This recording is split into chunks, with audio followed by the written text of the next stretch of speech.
Olá, bem-vindos! Sabe aquele desafio que quase todo mundo passa quando decide mudar de vida? É sobre isso que a gente vai conversar hoje. Sobre como lidar com a imagem que as pessoas do passado ainda têm da gente. A pessoa evolui, sabe? Mas para muita gente ao redor, ela continua sendo a mesma de sempre. E essa frase, nossa, ela resume tudo, né? Parece que rola um atrito, uma tensão, quando o crescimento de um acaba, mesmo sem querer, jogando uma luz na estagnação do outro. É uma dinâmica super comum, super humana. Então, vamos a fundo nisso. Quem nunca encontrou um amigo de infância, alguém do passado, e sentiu na pele que essa pessoa só enxerga quem a gente era lá atrás? Pois é exatamente sobre essa dor, esse desconforto que a gente vai falar agora. E olha, aqui tem um ponto que é chave. Na maioria das vezes, essa resistência que a gente sente não é por maldade, sabe? É mais uma reação. É que a nossa mudança vira uma espécie de espelho para quem não mudou. E, convenhamos, se olhar nesse espelho e ver a própria inércia pode ser bem desconfortável. Bom, isso leva a gente para o coração do problema, o poder que uma imagem mental fixa tem. É como se as pessoas tirassem uma foto da gente em um certo momento da vida e pronto, aquela imagem fica lá, congelada para sempre na cabeça delas. E o pior é que essa imagem é teimosa. É super difícil de atualizar.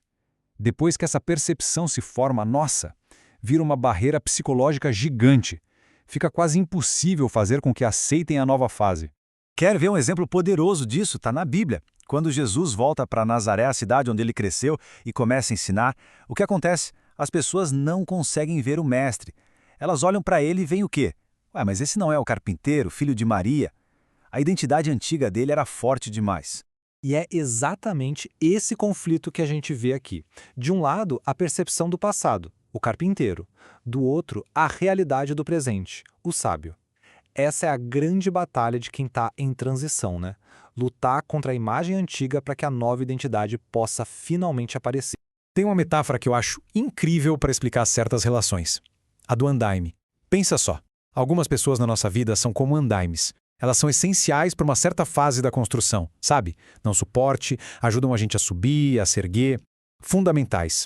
Só que, e aqui que está o pulo do gato? Para a gente poder ver o prédio pronto, em toda a sua beleza, o que precisa acontecer? O andame tem que ser retirado. Às vezes, seguir em frente significa exatamente isso. Deixar para trás quem só consegue ver a obra em andamento, e não o edifício finalizado. Beleza, acho que o problema ficou bem claro, né? Mas e a solução? Como é que se faz para quebrar essa imagem antiga e criar uma nova percepção na cabeça das pessoas? Pois é, essa é a grande pergunta. E a verdade é que não dá para forçar ninguém a mudar de ideia. Mas existem algumas atitudes, algumas ações que meio que tornam essa atualização da imagem quase inevitável. A resposta, na verdade, é uma fórmula bem direta, de 2 passos. Não tem a ver com pedir para que te vejam diferente, mas sim em demonstrar a mudança. O caminho é encarar um baita desafio e, principalmente, resolver um problemão. É aí que os problemas deixam de ser obstáculos e viram, na verdade, uma chance de promoção. E para a gente ver isso na prática, vamos olhar para um caso clássico, um exemplo poderoso de transformação, a história de Josué. Pensa nisso por um instante. Por 40 anos, a identidade do Josué era uma só: o servo de Moisés. Ele era o assistente, o braço direito, sempre à sombra de outra pessoa. Essa era a foto, a imagem congelada que todo mundo tinha dele. E o legal de ver aqui é a jornada. Ele começa como servo, aí Moisés morre e cai no colo dele um desafio gigantesco, liderar todo aquele povo. E o que ele faz? Aceita o desafio, resolve o problema de levar o povo para a Terra Prometida e pronto, a identidade pública dele muda da água para o vinho, ele vira o líder. Isso tudo leva a gente para uma definição muito importante. Influência de verdade não vem de título, de cargo, de nada disso. Ela é conquistada. Ela é o resultado direto dos problemas que uma pessoa resolve para a comunidade. Bom, e agora a gente está chegando na parte final. E com a ideia que eu acho que é a mais forte de todas. É uma forma de olhar para as dificuldades da vida de um jeito totalmente novo. Grava bem essa frase. Ela é simples, mas diz tudo. Ela mostra que o tamanho do problema está diretamente ligado ao tamanho do reconhecimento, da promoção. Ou seja, não é para ter medo de problema grande. Pelo contrário, são eles que vão mudar o jogo. É só lembrar do Davi. Antes de Golias, quem era Davi? Um pastor, ninguém conhecia, mas aí ele foi lá e resolveu aquele problemão que ninguém tinha coragem de encarar. E o que aconteceu? A identidade dele mudou para sempre. O problema foi a porta de entrada para a nova fase dele. Então, a grande sacada é esta. As lutas, as dificuldades que a gente enfrenta agora, elas não são um atraso de vida.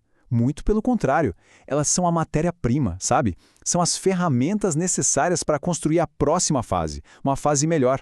E para fechar, fica uma pergunta no ar.